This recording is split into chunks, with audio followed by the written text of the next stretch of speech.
어떤 남자가 법정에 마누라 잔소리를 너무 많이 해서 이혼해야 되겠다고 이혼 신청을 했습니다. 그래서 재판관이 당신이 잔소리를 들었던 것을 여기서 재연해보라. 얼마나 들었기에 그러냐 그러니까 이 사람이 깜짝 놀라 하는 말이, 재판장님 5시간을 들으려고요. 실제로 몇 년 전 뉴욕타임즈에 남자들이 부인의 잔소리와 그리고 매를 맞기 때문에 집을 나가는 사람이 점점 많아진다 그래요. 며칠 전 한국 신문에 보니까 60대 남자들이 부인의 폭언과 인격 모독적인 말을 견디지 못해서 이혼이 점점 늘어가고 있다고 하는 것이에요. 옛날에는 여자들이 그랬는데 요즘은 세상이 변해서 남자들이 두들겨 맞고 잔소리 듣고 그런 시대가 지금 됐다는 것 같아요. 통계를 보니까 2024년 작년에 미국 이혼율이 첫 번째 결혼한 사람이 43% 이혼했고 두 번째 메리지가 60%, 그리고 세 번째 결혼한 사람들이 73% 이혼했다 그래요. 전 세계 최고 이혼율이 많은 데가 몰디브라 그럽니다. 그런데 이혼했는 이유가 뭐냐 하니까 경제적인 문제로, 돈이 잘 벌리고 하면 이혼도 적어지는 거예요. 경제적으로 힘들으면 이혼이 제일 많대요. 그리고 헌신도가 약하고 커미트먼트가 약하고 대화가 안 이루어질 때 이혼한다, 그렇게 이야기합니다. 아이들을 서로 키울 때는 정신이 없지만 두 사람만 남게 되면 문제가 되는 것이에요. 그래서 나이가 들어서 황혼이혼이 많아진다는 것이죠.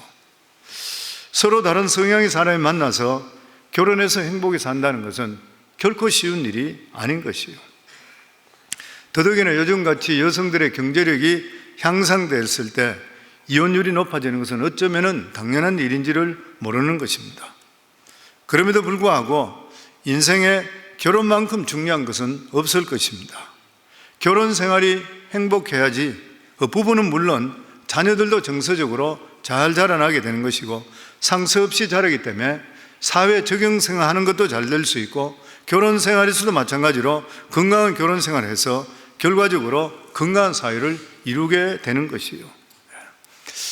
우리가 믿음의 가문을 일으키고 행복 명가는 이 사회적으로도 굉장히 큰 영향을 끼칩니다.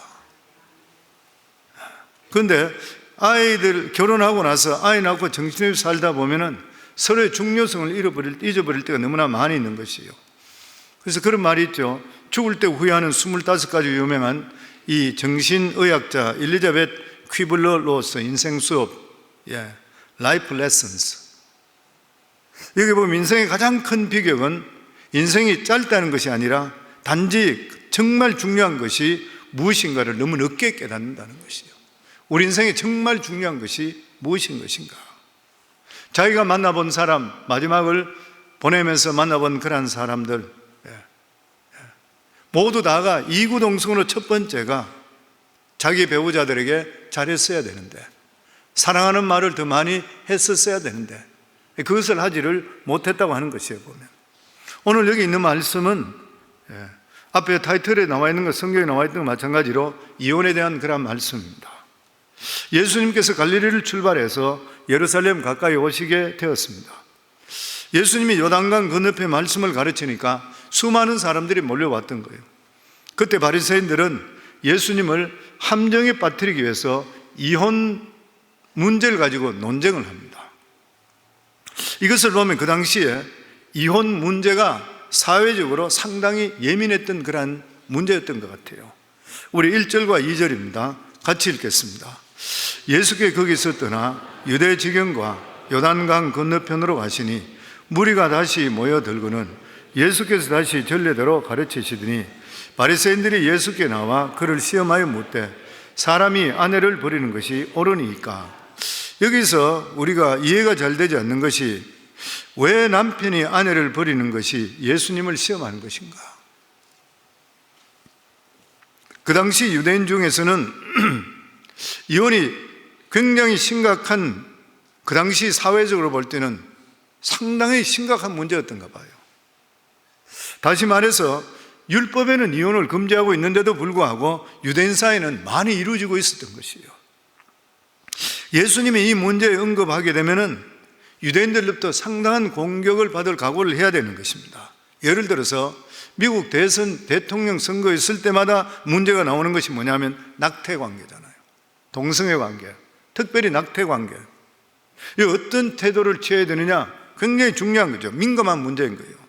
그 당시 예루살렘에서 가장 민감한 문제 중에 하나가 뭐냐면 이혼 문제였습니다. 왜냐하면 사람 사는데 율법에는 그렇지만은 이게 없을 수가 없는 거예요, 보면.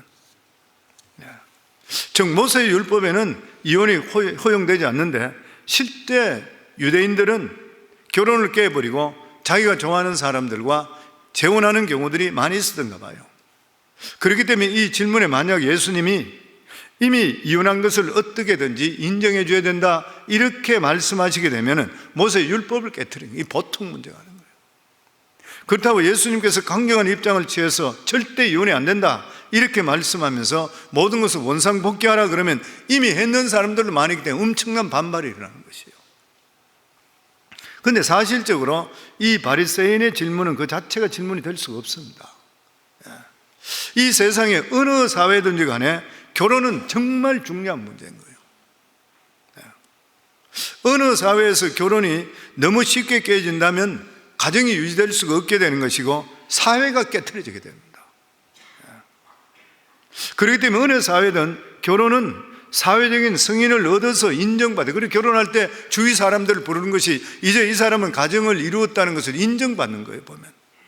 그리고 일단 결혼하면 죽을 때까지 혼인관계를 유지해야 된다는 것이 관습법입니다. 그런데 인간이 죄성을 가지고 있기 때문에 서로 맞지 않아 도저히 살아갈 수 없을 때 사람은 죽일 수가 없으니까 여자를 본래 집으로 돌려보내든지 아니면 다른 사람을 더 받아들이게 하는 예외가 허용될 뿐이라고 하는 거예요. 이것이 세상적으로 본 결혼에 대한 사회법인데 하물며 하나님의 백성은 이 부분에 대해서 더 선명하고 분명할 필요가 있다는 것이에요. 그런데 예수님께 계실 때 그 당시에 이스라엘 자손들은 하나님 말씀은 없어져 버리고 세상 욕심들이 들어오게 되니까 세상 사람보다도 더 정욕적이고 타락적인 그러한 결혼 생활이 이루어지고 있었던 것 같아요. 이때 예수님은 결혼의 분명한 성경적 원리를 가지고 대답하십니다. 먼저 예수님은 모세의 율법에서 어떻게 되어 있느냐 물으셨습니다. 그게 3절에 4절 말씀입니다.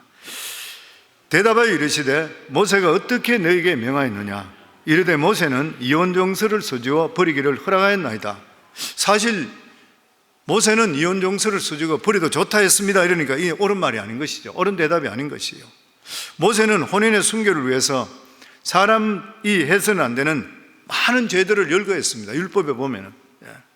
예를 들어 근친상간이든지 짐승과 관계를 맺는다든지 여종과 관계를 맺은 후에는 함부로 이방인에 팔지 못하는 것들, 심지어는 자기 부인의 순결이 의심스러울 때 어떻게 하나님 앞에서 그 의심을 해결해야 될지 아주 디테일하게 다 율법에 명시가 되어 있는 것이에요. 그런데 사람이기 때문에 살다 보면 서로 안 맞을 수 있는 거예요. 그때 남자가 이 여자하고 못 살겠는 거예요. 그냥 이 여자를 미워하는 거예요. 그냥. 그럼 부인이 말려 죽습니다. 그냥 그대로 살면 말라 죽는 것이죠. 그래서 여자를 살리기 위해서 이혼 정서를 서주어 돌려보내는 것을 허용됐던 것이에요. 다른 여자를 사랑한다든지 불륜에 빠진 것을 정당화시키기 위해서 이혼시키는 것이 용납되지 않는 것이 여기에요. 그러나 그 당시에 힘을 가진 자들은 남자들이었습니다. 그렇기 때문에 자기 아내가 마음에 들지 않으면은 모세의 율법을 핑계로 이혼을 많이 했던 것이에요. 그러나 예수님은 성경적인 원리로 다시 분명히 말씀합니다.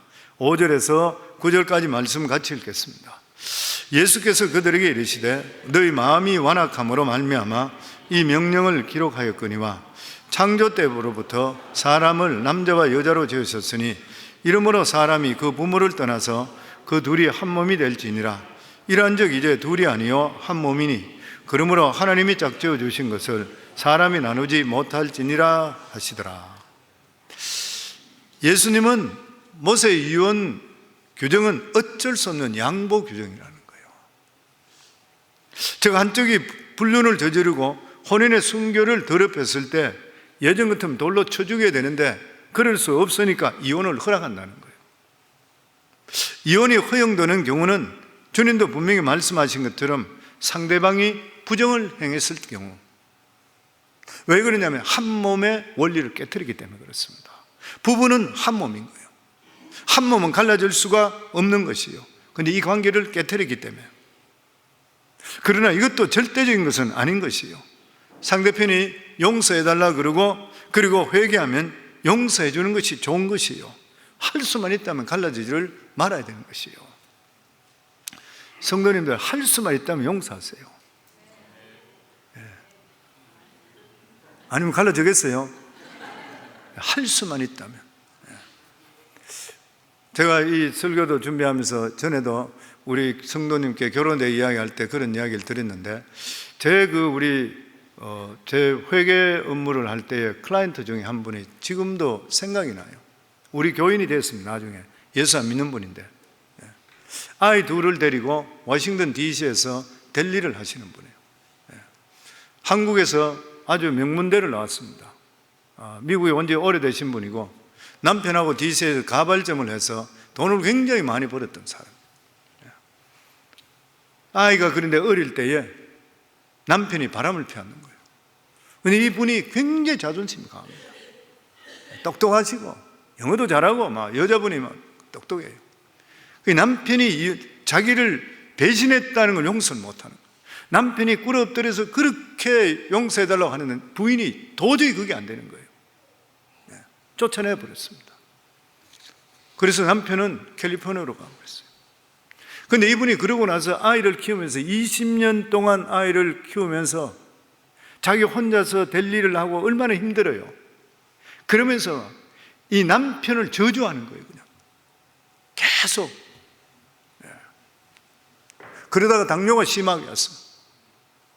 당뇨가 심하게 와가지고 가게는 운영은 해야 되고 먹고는 살아야 되고. 그래서 저희 사무실에 와가지고 한쪽 눈이 너무 통증이 심해서 병원에 가서 이제 빼버리고 의안을 넣어야 된다는 거예요. 그 저희 들으니까 저희 부부와 같이 그 이야기를 듣는데 너무 가슴이 아파. 그래서 그분에게 하나님께서 살아계시고 치료하시는데 우리 같이 기도하도록 합시다. 하나님 모르는 사람이에요. 근데 같이 기도합시다. 진짜 하나님 믿으시라고 같이 기도합시다.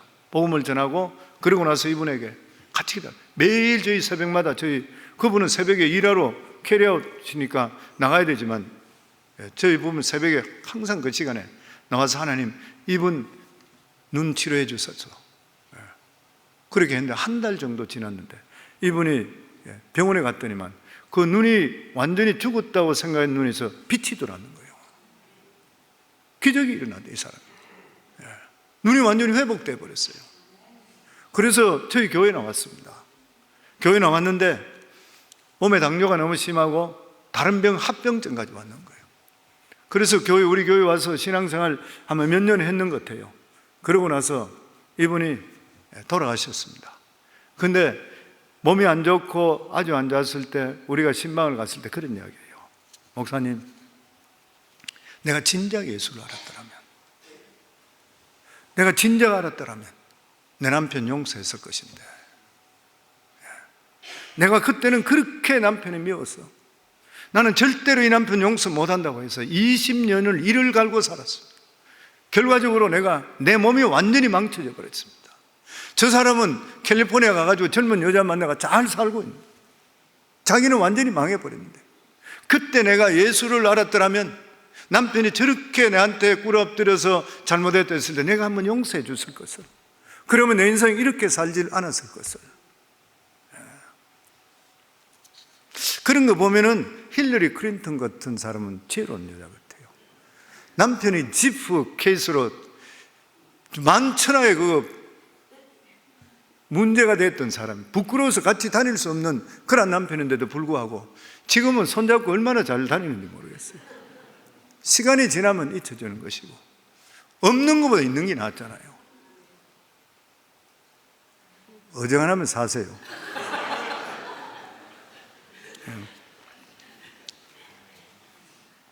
그 외에도 남편이 아내를 상습적으로 굿하게 되면 맞으며 살 필요는 없는 것이죠. 인간 한 사람 한 사람이 얼마나 존귀한데 맞으면서 어떻게 살겠습니까? 또 남편이 알코올 중독이든지 도박에 빠지거나 빚 때문에 이혼하는 경우들이 많이 있습니다. 보면 남편이나 아내가 몰래 돈을 빌려서 감당할 수 없게 될 때 이혼하는 경우들을 보면 그럴 수 있는 것이죠.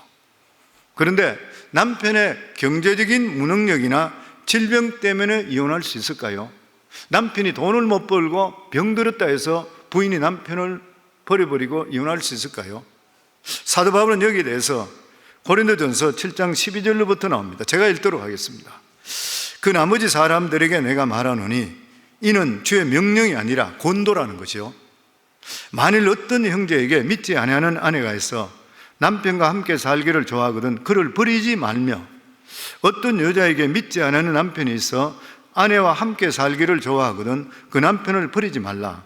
믿지 아니하는 남편이 아내로 말미암아 거룩하게 되고 믿지 아니하는 아내가 남편으로 말미암아 거룩하게 되나니, 그렇지 않으면 너희 자녀도 깨끗하지 못하니라. 그러나 이제 거룩하니라. 믿지 않는 쪽에서 같이 살기를 원할 때는 불신앙이든지 경제적인 무능력은 이혼 사유가 될 수 없다는 거예요. 함께 살기를 원할 때는 함께 살면 그 죄에서 놓여나서 거룩해질 수 있다는 거예요. 할 수 있으면 버리지 않는 것이 좋다는 것이에요. 여자의 경우에는 갈라서는 것이 가장 어려운 이유가 뭐냐면 경제적인 문제였습니다. 옛날에 한국도 마찬가지고,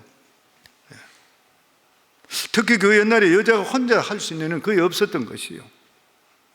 그럼에도 불구하고 신앙적인 이유로 상대방이 갈라서려고 할 때는, 신앙적인 이유 때문에 너하고 못 살겠다 갈라서자 할 때는 노예처럼 살지 말고 담대히 갈라서라 그래요.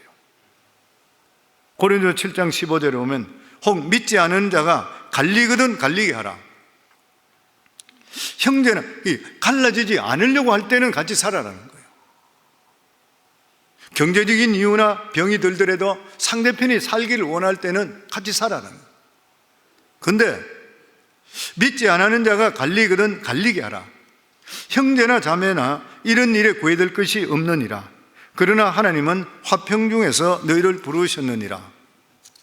예를 들어 함께 사는 것이 노예 생활 같을 때, 상대방이 신앙적인 이유든지 다른 이유로 갈라져질 때는 갈라져라는 거예요.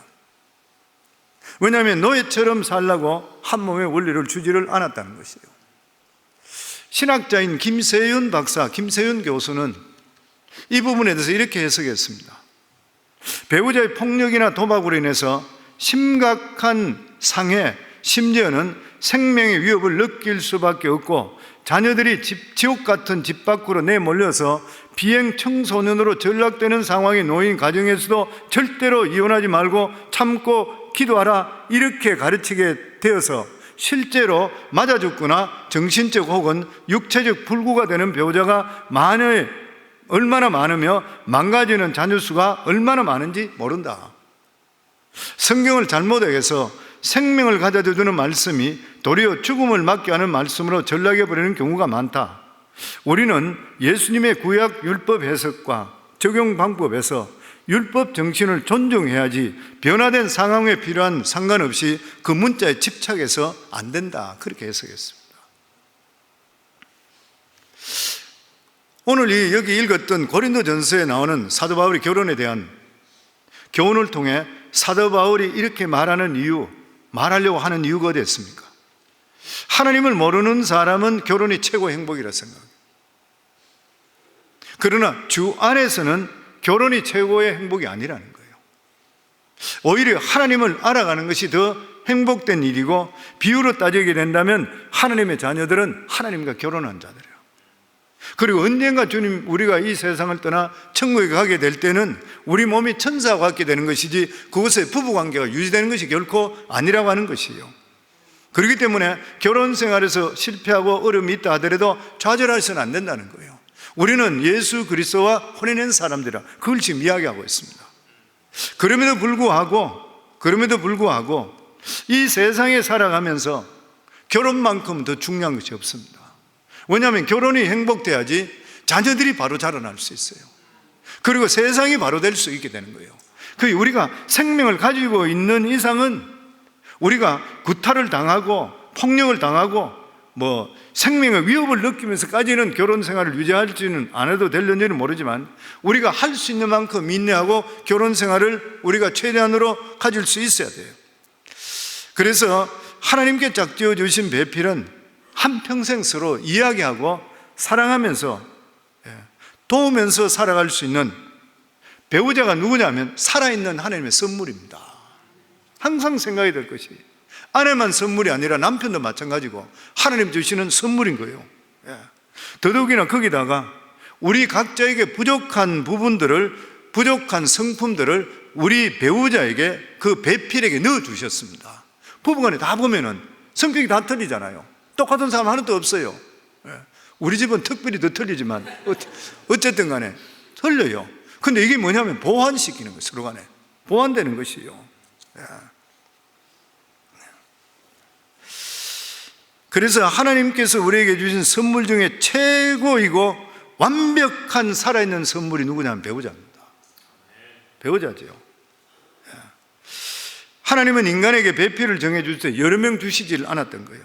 아담을 지으신 후에 여러 하와를 지은 게 아니에요, 보면. 그렇다면 어떻게 될지 모르겠어요. 하나님은 배필은 오직 한 명만 지어줬습니다. 하나님께서 아담을 잠재운 후에 갈비뼈를 취했잖아요. 그래서 하와를 만들었습니다. 갈비뼈가 뭐냐면 우리 몸 중에 가장 약한 부분이 갈비뼈입니다. 하품만 크게 하더라도 갈비뼈 부러지는 경우 있잖아요. 연약한 것이에요. 베드로전서 3장 7절에 보면 이런 말씀이 있습니다. 남편들아, 이와 같이 지식을 따라 너희 아내와 동거하고 그를 더 연약한 그릇이요 또 생명의 은혜를 함께 이어받을 자로 알아 귀히 여기라. 이는 너희 기도가 막히지 아니하게 함이라. 아내는 어떻다고요? 연약한 그릇이라. 연약한 그릇, 부서지기 쉽다는 거예요. 상처 입기 쉽다는 것이에요. 그래서 남편들은 아내에게 절대로 함부로 말하면 안 됩니다. 아내들은 좀 잔소리가 5시간까지는 그렇지만 좀 해도 돼요. 그런데 남편들은 맞받아쳐서 같이 아내와 싸우고 아내에게 상처 주는 말 그런 해서는 안 돼요. 남자는 대범하게 가슴을 펴고 그러고 나서 받아줄 수가 있어야 돼요. 왜냐하면 아내는 유리그릇 같다는 것이에요. 깨트리기 쉽다는 것이에요. 그리고 이것이 얼마나 이 아내가 귀한지를 모르는 거예요. 왜 그러냐면 갈비뼈가 우리 몸을 보호하는 부분이 어디입니까? 가장 중요한 심장과 허파입니다.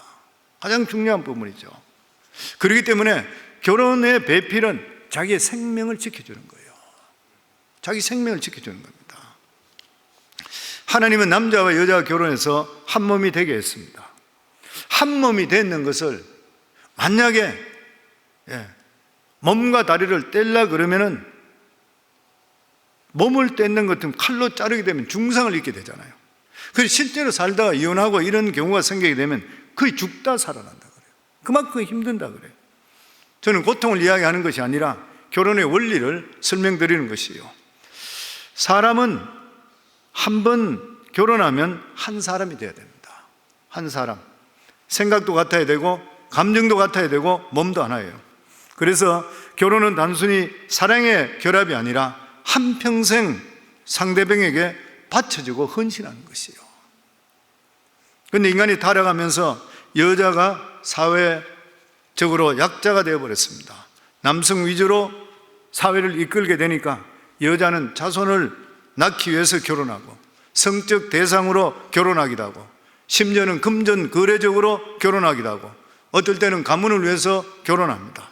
이러다 보니 사랑 없이 결혼하는 것이 많아지고 억울하게 남편에게 버림받는 그러한 경우도 많았던 것이에요. 문제는 이스라엘 자손들, 성경으로 다시 돌아가면 이들이 이방인들과 똑같은 방식으로 결혼했던 거예요. 거기에 대해 예수님은 결혼이라는 것은 너희들이 생각하는 것과 비교할 수 없을 정도로 엄청난 하나님의 축복이고 가치 있는 약속이다, 그 말씀하고 있는 거예요. 사람은 결혼을 통해 자기 자신을 되찾게 되어 있습니다. 그리고 사람이 가장 사는 보람을 느끼는 것이 누군가로부터 사랑을 받는 것이에요. 이 사랑을 받는 게 누구예요? 배필들이죠. 서로 간에 부부 배필입니다. 그렇잖아요. 그러나 인간이 타락하면 결혼에 대한 헌신보다는 자신의 사랑의 감정을 더 중요하게 생각해요. 사랑의 감정이 불꽃같이 타오른 젊은 시절 때는 결혼 생활을 하고 있다가 나이가 들게 되면 감정이 시들어 죽게 돼요. 여기서부터 죄가 일어나게 되어 있습니다. 권태, 이런 것들 때문에. 원래 사람은 한번 결혼하게 되면 자기의 정욕을 십자가에 못 박아야 돼요. 그리고 가정에 헌신해야 돼요. 근데 오히려 권태가 온다든지 지루하다든지 이런 것 때문에 사랑의 감정에 더 쾌락을 느끼면 죄를 즐기게 돼요. 그러다 이런 죄에 중독되어 버리면 가정을 버리는 죄를 범하게 되는 것이에요. 이것은 인간의 가치를 버리는 것입니다. 중요한 것은 어떻게 하면 결혼해서 세월이 지나더라도 서로 사랑이 식지 않고 계속 사랑할 수 있을까? 두 가지입니다. 첫째로 자신의 정욕을 십자가에 못 박아야 됩니다. 일체 자기에게 죄가 들어오지 않도록 기회를 주지를 말아야 되는 것이에요. 그리고 두 번째는 짝지어준 배필과 대화인 것이죠. 많은 대화 나누고 같은 공감대를 나눠야 됩니다. 계속적으로. 이것이 사랑의 감정보다 훨씬 더 중요해요. 서로 생각이 같고 서로 깊이 신뢰하는 것이 가정의 성체를 지키는 것이에요. 이것이 한번 허물어지면 가정이 깨트려지고 자녀들의 인생은 비참해지는 것이에요. 부부간에 이혼하든지 자주 싸우는 그러한 가정에는 아이들이 정서적으로 병들게 되어 있습니다. 통계를 보더라도 애들이 이렇게 부부간에 막 소리를 지르고 싸우고 이혼하고 이럴 때는 애들이 일어나는 현상 중에 하나가 틱 현상이라고 그래요. 손을 물어뜯는다든지 머리를 흔든다든지 말을 뜻없는 현상, ADHD 현상, 우울증 관계, 산만한 정상, 이런 것들이 아이들한테 그런 다른 거로도 올 때도 있지만 이런 경우로 많이 오는 경우가 많이 있다 그래요. 가정이 한번 깨지고 나면은 가정이 얼마나 소중한지를 알게 된대요. 그래서 부부간에 싸우더라도 적당히 하라는 거예요. 우리 교회에서 자주 그런 말씀드리죠. 부부간에 싸울 때는 아이들이 안 듣도록 이불 속에 들어가서 둘이 싸우든지 아니면 자동차로 나가서 차 안에서 둘이서 치고받으면 안 되지만 거기서 시큰하고 그러고 들어올 때는 하하 그러고 들어올 수 있도록 돼야 돼요. 혹시 다른 이성이 눈에 들어온다든지 살아갈 때에 배우자에게 권태가 온다고 하면은 항상 생각할 것이 깨어지고 나면 소중한 것은 다시 회복할 수 없다. 항상 명심해야 됩니다. 깨지고 나면 이 소중한 것은 다시는 회복 안 돼. 왜냐하면 부부간에 어떤 그런 관계 속에 이성관계나 다른 이성의 눈을 뜬다든지 이런 식이 되면 한 몸이 깨지기 때문에 그 상처는 아물 수가 없습니다. 그래서 사랑받던 그 사랑이 다시는 회복될 수 없다. 그리고 이렇게 되고 나면 그 감정이 두 사람 간에는 이 귀한 감정, 이 소중한 것은 다시 회복할 수 없다. 이게 항상 어떤 문제가 있을 때 내 마음에 그런 유혹이 들어올 때는 이것이 내 가정에 잘못되게 되면 나는 다시는 회복할 수 없다. 항상 그 마음을 가져야 되는 거예요. 그러기 위해서는 살아갈 때도 서로 간에 사랑하면서 자신을 건강하게 해야 된대요. 나이 든 사람은 이게 부담이지만 병들면 그 부담이 고스란히 상대편에게 가는 거예요. 결혼하면 자기 몸이 자기 것이 아니라 그랬잖아요. 상대편의 것입니다. 상대편을 위해서라도 건강해야 되고 순결해야 됩니다. 우리는 살아갈 때. 그리고 부부는 서로 지켜줘야 돼요. 죄가 들어오거나 유혹이 오거나 음란한 것이 들어온 것은 무조건 싸워야 돼요. 그래야 가정이 하나님 지켜주시게 되어 있습니다. 많은 가정이 깨어지는 것은 성적 음란 때문에 깨지는 경우가 많이 있어요. 우리는 이 정욕을 십자가에 못 박아야 됩니다. 그리고 또 하나는 정신적인 미숙이요. 대부분의 부인들도 그런 사람이 있지만 대부분의 남자들이 미숙해요. 남자들은 언제 철든다고요? 죽을 때 철든대요. 지난번에 어떤 성도님 보내왔던 보니까 거기에 그런 거 있더라 보니까요. 여러분들 남자가 언제 철들어요? 그런 사람들 가만히 있으니까 남자는 죽을 때 철듭니다. 그러면 철들고 죽는 게 좋아요? 아니면 철들어도 철 안 들어도 살아있는 게 좋아요? 그래요. 사람들이 다 그래도 살아있는 게 좋아요. 그래요. 그 부인들은 남편이 너무 이 사람이 요즘 철든 소리 한다 하면 위험한 거예요. 그러니까 적당히 좀 철이 안 들었다 하더라도 이해하시고 살아야 돼요. 남자들은 보면 나이가 들어 신체적으로 성장했지만 가정을 책임질 만큼 정서적으로 자라지 못한 남자들이 많이 있습니다. 그래서 성경에는 부모를 떠나 남자 보고 정서적인, 정신적인, 육체적으로, 경제적으로 부모를 떠나라 그랬습니다. 이 세상에 가장 오묘한 것이 뭐냐면은 남녀 간의 결합해서 영혼이 하나 되는 거예요. 진짜 오묘한 일이잖아요. 신비한 연합입니다. 하나님께서 만들어주시지 않으면 있을 수가 없는 것이죠. 그래서 결혼 생활을 끝까지 성공적으로 잘하는 것이 인생의 가장 큰 성공이에요. 돈을 좀 적게 벌더라도, 출세를 못했더라도 가정이 화평하고 건강하고 자녀들이 상처 없이 아름답게 잘 자라는 것, 너무나 큰 성공입니다. 저는 우리 성광교회 성도님 모두 다가 가정적으로도 성공하시고 신앙적으로도 성공하시는 그러한 복된 사람들이 되기를, 그래서 믿음의 가문, 그리고 행복명가, 아멘이 없어요. 이게 얼마나 좋은 이야기입니까? 저는 신앙생활 들어오고 예수 믿고 구원받고 은혜 속에 들어오니까 제일 부러운 게 신앙의 믿음의 가문이에요. 그러면서 두 번째로 신앙의 믿음의 가문에 들어오면서 우리가 믿음적으로 산다 그러고 부부간에 대화도 안 하고 뭐 이러면 그게 문제잖아요. 그거는 지혜롭지 못하잖아요. 믿음에 들어오고 그리고 행복하고 서로 대화 나오고 아름답고 적각꿀이 흐르는 이 행복 명가를 일으키게 되면 자녀들은 당연히 그렇게 사는 게 정상이라고 생각해요. 우리 성도님들 이 믿음의 가문, 우리 다시 한번 복창할까요? 우리 가정은 믿음의 가문, 행복 명가다. 워싱턴의 유명한 가문이다. 아멘. 저집 가문, 그러면 믿음의 가문, 행복 명가 소문나기를 주의 이름으로 축원합니다.